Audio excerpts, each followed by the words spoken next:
Tosca, welcome to the Rain or Shine podcast. I'm so delighted to have you here. We've been working together for a few months. I have followed your journey and have absolutely loved getting to know the story behind your brand, your business. So, first off, thank you so much for being here and welcome to the show. Well, thank you. I'm so excited to be here at Rain or Shine with you, Kelsey. I did not know how much juice there would be in what you provide me, but this is an exciting time, I think.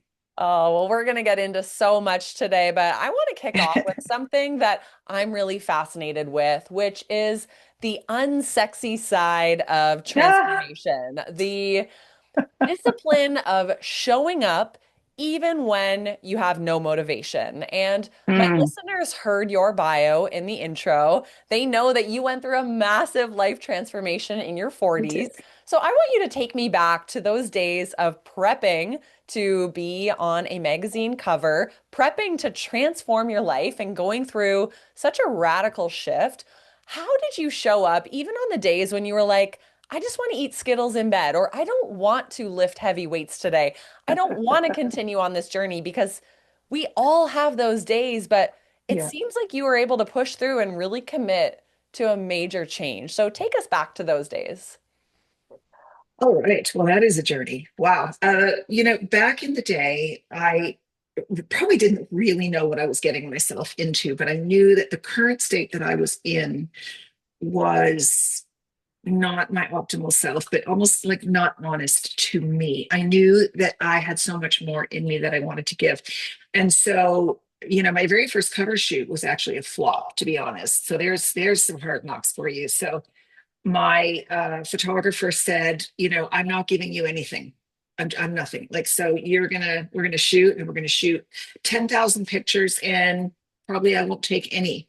And he only took one of those pictures and it never made a cover. So then we did three more shoots, tens of thousands of photographs. Like he was really honest about not giving me anything, which I appreciated because, you got to put your feet in the fire and really feel what this is all about. Because when you are representing on a cover or even on stage, because I also competed that very first year at the age of, I mean, what was I? 204 pounds, mother of three, and then completely transformed myself to shoot for a cover and compete in a bodybuilding show. Well, you are representing your demographic, your people, women, even young women. Like I was standing there for my daughters, with my daughters. I was standing there for everyone who has ever wanted to transform themselves. And so that was what would keep me going.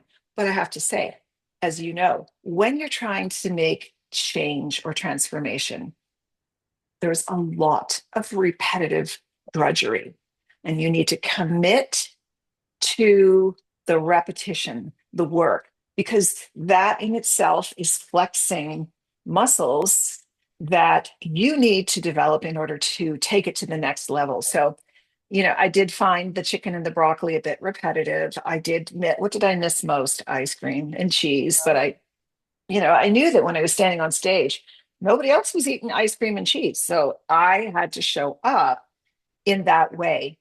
And I had so much doubt in my head because for that first shoot, my abs were just frustratingly slow to pop out. I'd had three babies by that time, five pregnancies.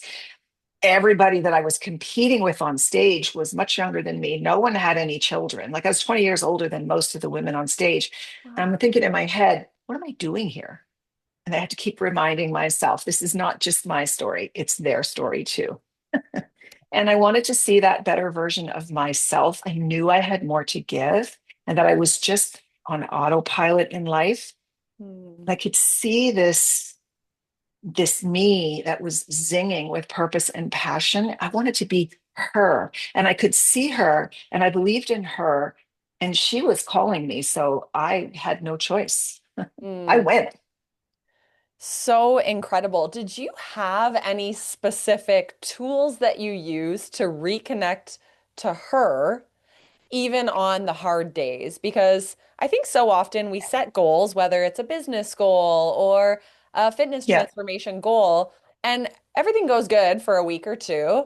but it's almost like we lose sight of that vision of who we can Yeah. become. And Yeah. oftentimes we quit before we even reconnect and be like, oh, like envision that moment of standing on Mhm. stage and celebrating. So, what did you do when you were kind of like, oh, shoot, like I'm actually in this moment where I've lost the Yeah. vision of her? I cut out a picture of Rachel McClish and put my head on it. Oh my gosh, genius. So, like a visual cue. I had a visual cue and I meditated. I didn't even really know how to Oh. meditate, but I, and it wasn't even meditation so much as I was speaking to God. Like I was speaking to, I know I owe you more. I can see you. You're asking more of me. I can do better. I'm a disappointment if I don't. Where can I go to be absolutely my best? And it brings me to a question that I ask today now in this work with you, Kelsey. Who am I being? Hmm. Who am I being? And that filter, even in those early days when I didn't really know what I was doing, is what I used to get myself there. It's just I had to use every trick in the book. I got the small bikini, I got the picture with the ripped abs, and I just had to hold on tight. Have you always been a disciplined person? Was this a muscle that you had to build when you entered into this world of fitness competitions, or have you always just been disciplined, period? I can be disciplined when I know why. So when I can connect to the absolute reason inside of me why. I mean, I clearly was not disciplined when I got to a point of weighing 204 pounds at the age of 38 and being unwell. That was not discipline. I was numb, I was hopeless, I was lost. Mm, But I can be very focused, and I had to be to make that transformation. And then I had to be in other areas of my life. I could not lose my resolve. It's like I didn't want to dissolve. I wanted to really take up more space. so But you do have to practice it. It doesn't come easily. I'm sorry. Yeah, it doesn't come easily. You do have to practice it and you have to lean in. And it's also like a daily recommitment, right? Like we could both Yeah. sit here today and be like, yeah, we're so disciplined. But it's like, I think we have to wake up every day and choose that because some days Mhm. it doesn't feel natural. And I would call those the rainy days where I wake up and I'm kind of Yeah. like teetering on a negative attitude, lacking belief, wanting Yeah. to cancel my workout, not wanting to post on Instagram, even though I said I would because I have a launch coming up. And it's like, oh, wait, I think I need to recommit. Like, whatever those Yes. habits are, the visualization you talked about, Yes. looking at the tangible item, and like choosing to go that direction. Yeah, you do have to make a choice. And sometimes I need a bump and I will look at some of the thank you cards that I've received from my clients. So I do this weird thing where I print, even if it's a text message or somebody sends me an actual physical card, I print these things off and I read them and I put them in my refrigerator. I love that. In your And fridge. why I do that is because I wanted to energize everything like Yep. words have spells, they convey meaning and codes. And so Wow. pretty much we are 75% water. Most of what we eat is water. So in the refrigerator I feel like that energy is circulating around in everything I eat, and I see the thank you. So when I open up the fridge I'm like, okay, it's that day. I need the reminder. I have never heard of this tip before, but I it's know. actually genius. I mean, I think 15 years ago, I read a book called The Biology of Belief, and it talked about Oh how yes, when you talk to water, it actually changes the chemistry of the water, and then the it water that you does. drink actually interacts differently in your own body. And like it was Yep. over my head when I read it at the time, but I'll never forget the concept. And I'm like, oh yeah, Yeah. I believe that, right? We see how what we Yeah. project into life, it actually manifests back to us. So Yeah. yeah, I may not have Yeah. understood like the scientific side of the book, but I think that's brilliant to put love notes, positive affirmations, Yeah. client testimonials somewhere where you're looking every day, but you're not usually receiving value from opening your fridge, and you have actually Yes, curated your environment to do so. I did. I did because I just know, Kelsey, that there are some days where you just don't wanna. Yeah. Yeah. So it takes a bit of like, pumping up I know you like to ride bikes, but you sometimes have Yep. to pump up your own tires. Absolutely. So good. I am definitely going to do that, and I will send you a photo and report back when Yeah. I do. What a great tip. Okay, so you do your first fitness competition. Then Yeah. what happens? Like, this is like a whole new world for you. So we can Yes. all put Yes. ourselves in those shoes of being like, oh, I've never played pickleball before. And then all of a sudden going into a pickleball tournament and being like, Yeah. whoa, this is different. And then starting to like open the next door and the next door. So can you kind of Yeah. take us back to like what happened and what unfolded from there for the listener who doesn't know much about your journey?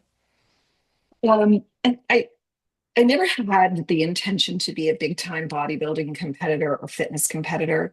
But what happened was the transformation in my body was achieved through obviously learning how to lift weights, Yeah. but also through eating clean. And my then coach and trainer, who had sort of discovered me on the school playground, said, okay, now I'm going to challenge you even further.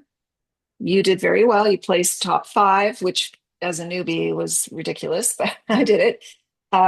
And he said, I want you to think about all the people you could help by telling your story. I'm going to give you a column in Oxygen magazine, and you're going to write it, called Raise the Bar, and you're going to write it for those women who are looking to do what you've just done. And just be that friend. It's not about you, it's about them. Hmm. So Raise the Bar was the most widely read and successful column in Oxygen magazine in all the years that it was running. And from there, everything just exploded. It absolutely exploded because it seemed as if the timing was right and Yeah. women were, pardon the pun, hungry to learn how to make change, but not from a 20-year-old, because at the time I'm, 40, I'm in my 40s. And so this just wasn't being done back then. Hmm. Yeah, and it was as if I had the seeds inside of me all the time, and we got sunshine and we got water and we got the right nutrients, and it was just time to bloom. Hmm. Because the phrase that kept coming to me was right place, right time. But I Yeah, also feel like there has to be so much more because, like you said, like it's almost like you felt like you had been preparing for that moment, yeah, maybe yearning for it, visualizing it, thinking about the future yeah. you wanted, even if it didn't feel clear. But it's like perhaps it's not just pure luck, it is a It's not. culmination of every time you committed to yourself and followed through, every time you showed up, even when you felt like you were failing at your health and wellness Yes, journey. Do you feel that yeah, way about that phrase? Like it wasn't just luck, it was the relatability of you being authentically yourself and yes. it struck. Yeah. The phrase that got me through was success is when preparedness meets opportunity. So I knew that if I just did what I was supposed to do and never questioned it and showed up, then whatever opportunities would reveal themselves. So here's a story, if we have time. Oh My yeah. very first out of country on the beach photo shoot. Now, remember, now I'm 43. So I'm no young chicken anymore. And babies have come out of this body. So I was allowed to come along as an extra for a cover shoot that had been planned with another model altogether. So we flew down to Miami, and I mean, I was ripped. Months before, I was sitting beside Dwayne Johnson at a bodybuilding show, right beside him. And he says to me, so when are you competing? And I said, well, I'm not actually going to. He goes, you should get up on that stage right now. Anyway, that was Dwayne Johnson. But That's amazing. I know, we flew down to Miami, and okay, so we go to the beach. And the way it is with bodybuilding shoots and fitness shoots is you're up at 4, you're getting your hair and makeup done, you got your bikinis ready, you're on the beach, it's freezing, but the light's perfect. Okay, so I show up with the photographer, there's a couple other videographers, and then the model, like the key model, not me, the Yeah. talent shows up. And I remember the photographer turning his head and going, oh shit, she's 35 pounds overweight. What? And in my head, the door opens this wide for me, and I think I'm on my game. I know I did everything I needed to do to be ready for this moment. I'll just be ready. So one of the videographers says, "Come this way. I'd like to just do a few pictures." And I was on fire. And all of a Wow. sudden, all the cameras are on me, and there's a crowd and everything. And all I did was I showed up as if I were the key model for that shoot. I wasn't, but in my head, I wanted to be that. And so that's what I mean by success is when preparedness meets opportunity. And then we have to do that even when you don't have evidence of success yet. We just have to believe it's there because we're all just one decision away. Hmm. That is the best advice. And like, Yeah. yeah, to go back to, this rain or shine concept, like you were ready to shine. You weren't Yeah. necessarily like waiting for them to anoint you to say, yeah, No, like you're the woman of the day. You're like, I'm just gonna be no. that woman every day that I can Yeah. be because, Yeah. I get to do this for work and I get to choose how I show up. And then the opportunity comes because you're like, yeah, I planted a shit ton of seeds. So here I am. Shine that Yeah. spotlight on me. Yeah. Let's Yeah. go. It kind of goes with your rain or shine theme. It definitely does. Oh, so good.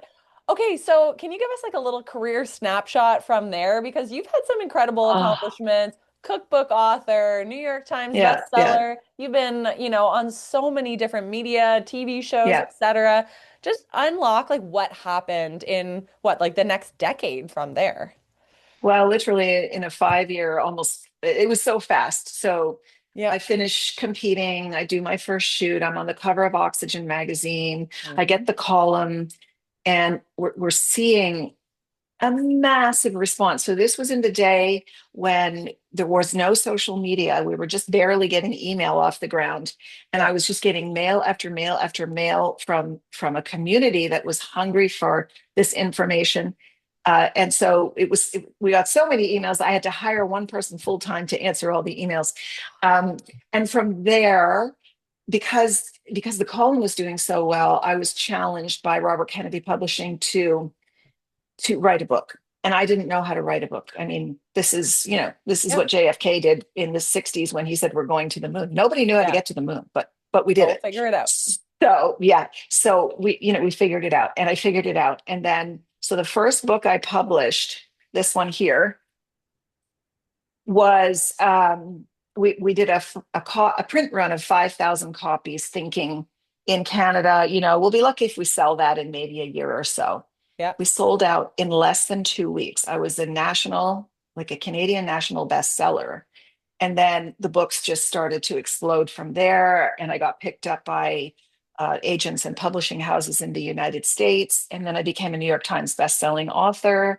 And then I had a TV show, and it was kind of bananas. It Yeah. was it was crazy. Yeah, it was a very wild ride. I traveled maybe 2/3 of the year. I was on all the big morning shows, and a lot of the night shows. It was really, yeah, it was a wild ride. Can you deconstruct like what it was about you? Because I feel like not anyone could just, you know, build this brand, capitalize on, yeah, like this wave of momentum you were on. What do you think it was about you, your message, the way in which you portrayed yourself? Like what was so magnetic if you were to look back on that journey? It's a good question. I feel that there was a message there for women of a certain age in a Yeah. sea of young, skinny things, Yeah. that there was a message that said, I'm valuable. It doesn't matter that I've had children, or that I was once overweight, or that I'm in my 40s or 50s. I was definitely swimming upstream. There weren't a lot of, I think there was nobody doing it at the time. And so that was something that I felt keenly, because I know how much I suffered as an overweight, unhappy person. And I thought if I could save one person, if I could make their life easier, then then I will have been fulfilled. But Yeah. it went beyond that too, because and I think this just goes to, we're all born with talents, and to honor them is not bragging or claiming the spotlight. It's honoring who you are. And I am very comfortable with a microphone in my hand in front of a crowd or a television camera, Yep. and, tens of thousands of people. It's still that way. I'm very comfortable with that, because I knew that it was never about me. It was Mm, about serving. So that was another piece that really began to flourish for me that I yep. hadn't had a chance to experience previously. And so there was that bit, and the bit that I had been really overweight. I was obese. Yep. And that story resonated with people that, well, if she can do it, I can do it. And yeah, I think, as you say, the Hmm. timing, Hmm. everything intersected. And So cool. And yeah, I mean, yeah. I grew up having your cookbooks on my Ah, mom's cooking shelf, right? Like you wow. you infiltrated the homes of a lot of people. That must have felt so good, especially given the mission you just shared of like, it's not about me. I just want to help as many people as possible. And Yeah. there's something about that like egoless desire to serve that I think is required in order to achieve that level of success and rapid Yeah. growth of like, yeah, you can't just be guided by like a self-serving No. vision to make it that big so quickly. Yeah, Kelsey, I feel like this maybe speaks to something that we're seeing a lot of today. Yeah. Um, I might be called an influencer, but I'm not an influencer. I'm not in that ilk where, I need to get that picture and I need to Yeah. almost risk my life to get the shot of me hanging on Niagara Falls, which recently somebody did do and died. That was never Jesus, I me. didn't hear that. Yeah, but that was never me. Yeah. It was more like, okay, so what can how can I take a little bit of pain away from what you are suffering with? Because I know from pain, and I actually know a lot more now today than even back then. So Yeah. Yeah. yeah, maybe that was it, sort of an authenticity, a surprise, an underdog story. Mm-hmm. Mm-hmm. Yeah. What were some of the career highlights that as you look back, you're still Oh, in wow. reflective mode of how incredible it was? Like those shiny moments that you'll just never forget because of, Yeah. how good you felt in that moment. Well, the photo shoot on the beach when it wasn't supposed to be about me at all. And then my pictures are the ones that are like all of a sudden just so well received. So for me, that was, yeah, I mean, it was beautiful. But um, going to events Yeah. where there would be hours of lineups, like the Arnold Expo or even at Can Fit Pro, Yeah. becoming a New York Times bestselling author, becoming a Canadian national bestseller, selling over 4 million copies of my books, having a TV show, all of those highlights. But can I tell you one story about, and I will never forget the story because it really isn't about the acclaim. Hmm. It's about the service. So I was at an event where I was speaking and I did a little meet and greet afterwards. This was actually in Toronto. And there was a young girl and her parents had waited until the very, very end of the show. Like it was time to go home. And Okay. I could see they were waiting, waiting. And then they finally came up and they said, we just want to thank you. And I'm thinking, okay, well, that's wonderful. So tell me a little bit about your story. Yeah. Well, this is our daughter. And up until a few days ago, she had been in the hospital about to die from anorexia. Someone gave her your book. Oh. And in the book, there's a line about how to nourish yourself to be strong. And Hmm. that was a book that this young girl said she was weeping, and parents were weeping. No one ever told me it was okay to eat. And no one ever told me what to eat. But when I read your book, it gave me permission to eat. And I wanted to be alive again. And that's the kind of story that just, I Hmm. can feel it in my body even today. So that's the highlight. No kidding. It's Mm. so cool to hear you tell that story because I think it reminds all of us that we never quite know the ripple effect. Like even when we think No, about a raindrop, it plops down and you think it just kind of like impacts where it hits on the yeah, surface. But what actually is happening is sometimes that effect of like somebody tells somebody else about you, and Yeah. then another person raves, and then someone sees your post, and all of a sudden it's like there is a ripple of impact, but it doesn't always make it back to us or the person who initially put Yeah. that droplet in the water. Yeah.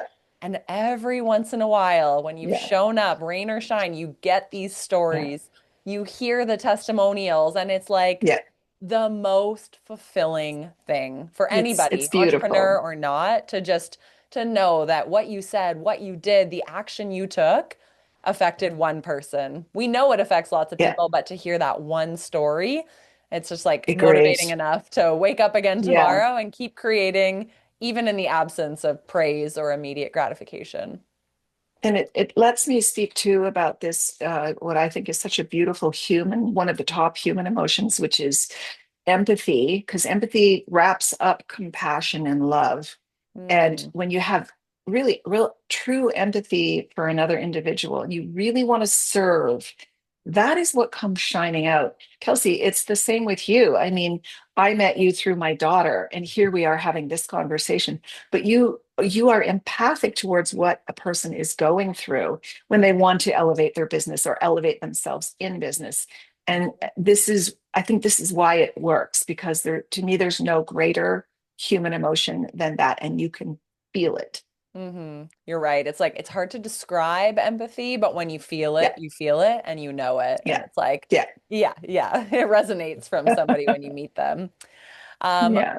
Take me to a time when maybe you faced a significant challenge or Ah, setback, whether that's in business or life, because yeah, you have a ton of accolades, a ton of successes we can celebrate, but I know that it hasn't always been easy. So I'm curious to hear, how you navigated an unexpected storm in your life and maybe ah. what it took to crawl out. Oh boy. Okay. Well, you just opened up that can. So yes, I had just a tremendous amount of acclaim, and that was really a beautiful decade of my life. I ended up marrying Robert, and our families blended, and we had a really, really wonderful time. In 2011, there was a chapter of my life that was kicked off by the passing of my stepson, Robert's son, whom I had helped to raise. He was 24 years old, and he passed from complications from a car accident, a catastrophic car accident. Um, and then a year later, Robert, whom I married and really was the love of my life, and he was the one who was watering my seeds, with this way to bring me out of my dormancy. He passed from cancer suddenly. Like, we got the news in January of 2012, and he was gone by April. And he left in his wake a lot of secrets. And those secrets all had to do with financial, what do I call it? Disaster. So I was forced then a year later to sell several of my book titles and all of the magazines and bankrupt his business Mhm. in 2013. And I was held responsible for that, though it was not of my own making. And so this was just a horrific time of my life because I was on my knees. Yep. I was definitely on my knees, and I did not know how to cope with just it's like when you're out there in a riptide and the wave just keeps slamming you down, and it just kept happening because then I discovered many other things. So, and for a while I was loyal to that story. I was loyal to the victim story. And then I Mhm. began to realize I have a responsibility to my daughters, four daughters now, because I adopted Robert's only surviving orphaned daughter, who had been my stepdaughter. Yep. I have a responsibility here. I really don't know what I'm doing or how I'm going to do this, but I need to find a way. I need to elevate myself. And what I learned was this. I had done the eating clean. It was a massive success. I had done the exercise. That's what got me the covers and all that. What I did not have was the emotional self-care tools that I needed. I needed those skills and I didn't know where to begin. And I have to throw a credit to Rachel, who one day came to my home. And this is 2014 now, so a couple of years after all these deaths and losses and Yep. bankruptcy. And I'm just really, I think finally I was able to grieve, hadn't been able to. And Rachel came to see me, and I was in bed on an afternoon where I'm never in bed, never, but I'm in bed. And she's trying to talk to me. And I couldn't talk. I was catatonic. And she said, Mom, you got to take your life back. Let's start with meditation. So I Oh, started with meditating, and I didn't even want to do it at the time because I'm thinking meditation, who has time for that? But I yep. think it saved my life. So the long and the short of it is that while I had the eating clean, while I had the exercise, now I needed to learn the emotional self-care. And I was getting those lessons. Yep. Wow, big time. And that has made me a very different individual. So now when I Mm. teach and coach, and I'm so blessed with my beautiful clients, I teach this aspect of wellness because I have learned, Kelsey, that when women come to me and say, I want to lose weight, they're not saying that. They think that's the problem, but weight is a symptom. And Mm. typically, it's a symptom of a deeper, unaddressed trauma. Mm-hmm. And that has changed everything for me. Oh my goodness. Incredible. And you Yeah. actually packaged a lot of this up into a program called Yeah. Transform with Tosca. Of Yeah. course, you work one-on-one with clients as well. Is Yes. this like is Transform with Tosca essentially all the tools beyond eating clean? Of course, it contains that, but Yes. tell the listener what this program is and maybe Wow. why it's different from because like there's a billion weight loss programs on the Oh, internet, yeah. but Yeah. you sharing your story, I think we're realizing, oh yeah, she's kind of cracked a code on something that not a lot of people are talking about. Yeah. So tell Yeah. us about Transform with Tosca and any details that kind of set it apart from like a traditional weight loss book. Oh, well, I like to call it a quest Quest, I because love that. for women who are looking to shake themselves out of whatever it is that they're, in the grips of, this is a path for them that makes far more sense than saying, I need to wear a size 28 or a size 2 dress or whatever we used to say to ourselves. We Yeah. want the fulsomeness of the experience of wellness so that I am aware of the decisions I'm making when I want to drink a bottle of wine in a night or a bag of chips. Yep.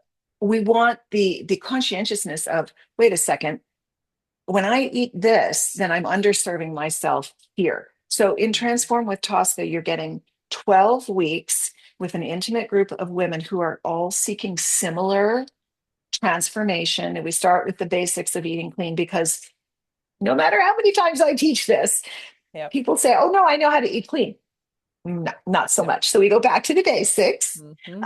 And then we go into exercise, but exercise for you specifically. So women will learn how to hit the gym, but not to break themselves, to actually Yeah. capitalize on their their own metabolism, their muscle, and they're doing exercise that makes sense for them at this time, Yep. but that helps to shrink the time spent in the gym and maximize results. I love teaching this because it, I don't know, it's such a fulsome experience. And then we do 4 weeks of emotional self-care. And when we finish, we have this graduation of women who have been together for 12 weeks in this sacred space, this vessel. I can't even tell you the stories that come out of this.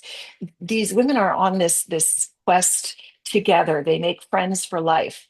They become accountability partners because that's mandatory. We need to Yep. pair up so we can Smart. keep each other accountable. I'm announcing the partners tonight because this is only our second session Oh, so after exciting. this. Yeah, the autumn cohort. Yep. But it's the story. So I can listen. I can teach all day long, right?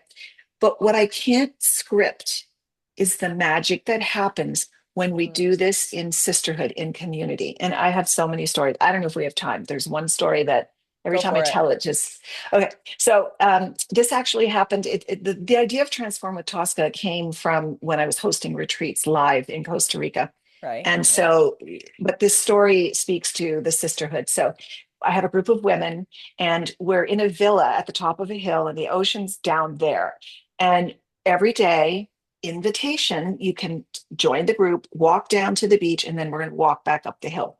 Okay. And at one point, I ask the women, I say, it's an invitation only, but I'm going to ask you now, as we finish this last bit of the climb, very steep, they're all huffing and puffing, remove your t shirts or tank tops. And we're just going to do it in our jog bras and shorts.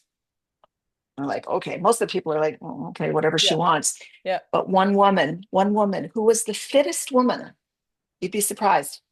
She ran away, couldn't handle it. So we finish our walk, get up to the villa. We're having breakfast outside. It's being served. It's absolutely gorgeous, glorious. Yeah. And the group of women is talking, and they feel, that this other has left. Where does she go? What's the problem? Hmm. And at that moment, and I could not have scripted this, I swear to God, another of the group says, "Well, I kind of haven't been honest either." Hmm. And we're all like, "What?" And she said, "Yeah, I haven't been honest. I've been playing small." And she takes her hand and slowly reaches up and removes her hair. She's wearing a wig, Oh. and she's been damaged on her scalp by some chemical process, and she'll never get her hair back. Well, unbeknownst to her, the woman who had run off is now standing behind her, fully sobbing, because the vulnerability of the woman with the damaged hair had Yeah. opened up something that no one could have foreseen. And what had Yeah. happened was she was invited to sit at the table and tell her story. Hmm. Her husband had cheated on her. And so in her mind, no matter how lean and how buff, she wasn't good enough. And so Oh. this is the kind of thing that comes up.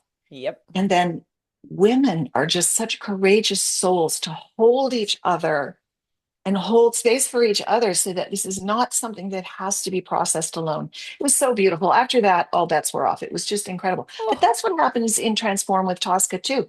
So I've had people who have become sober, who used to drink one or two bottles of wine a night.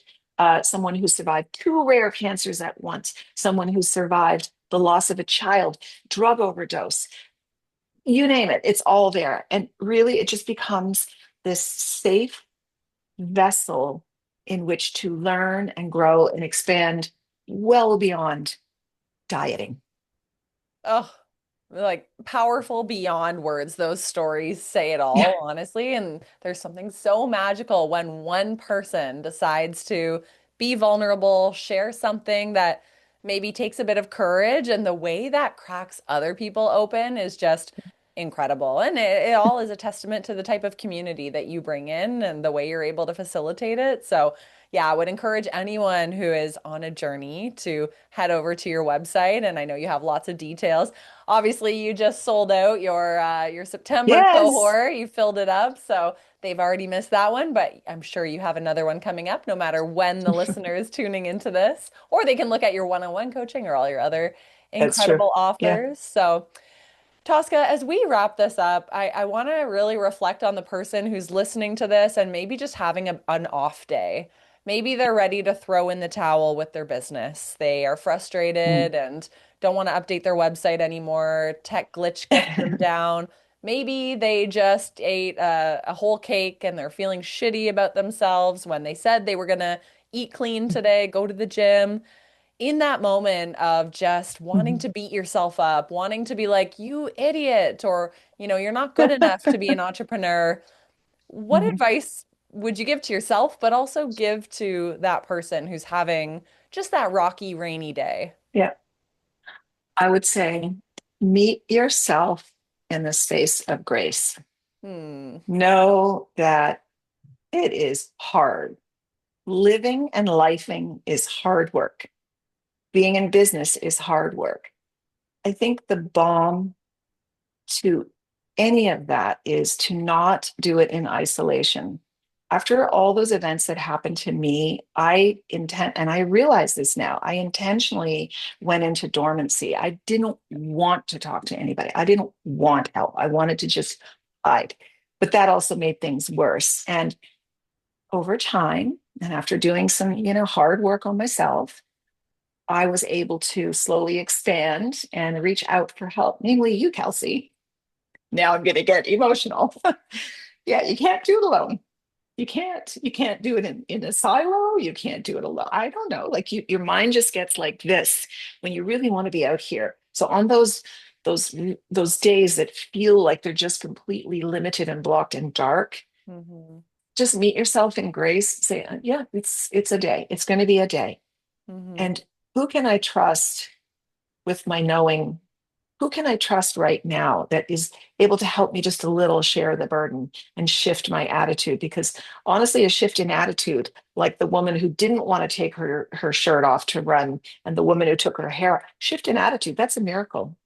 Yeah. So I don't want to be trite here because I know it's very hard to elevate yourself out of. But here's the one question that I use as a filter Hmm. now for everything. This is the question. Who am I being? Who am I being? Is the way that I'm being right now going to help me get to where I want to be? Who am I being? Hmm. And I find that I'm reaching for something in the fridge. Who am I being? Is that going to help me? Hmm. Or I'm getting a coffee and I'm upset because the coffee's wrong. If I get angry, who am I being? And Hmm. so it's really accountability with yourself. Hmm. And then having grace to say, yeah, I can do a little better. I can change that. So if that helps anybody, it helps me a lot. Hmm. Or you can jump out of a plane, Which you've also done. which I did recently. Yes. Which Yeah. people can consult your Instagram for the Yes. full highlight reel. Yeah. So incredible. Yeah, those four words. I think if you get nothing else out of this podcast, who am I being? Mhm. Four words that can literally change your life at any given moment. So I Yeah. think that's a beautiful spot to end. Tosca, we will plug all of your links to your website, your Instagram, your Facebook, etc., inside of our show notes. We so appreciate you for sharing so Mhm. openly and vulnerably today. It has been an absolute delight to get to know you just over the past many months personally, and now to share your Thank story you. with the Rain or Shine community. So thank you, Tosca, and we wish you all of the Thank best. you. Thank you, Kelsey. God bless. I love you so much. I'm so glad I found you. So great.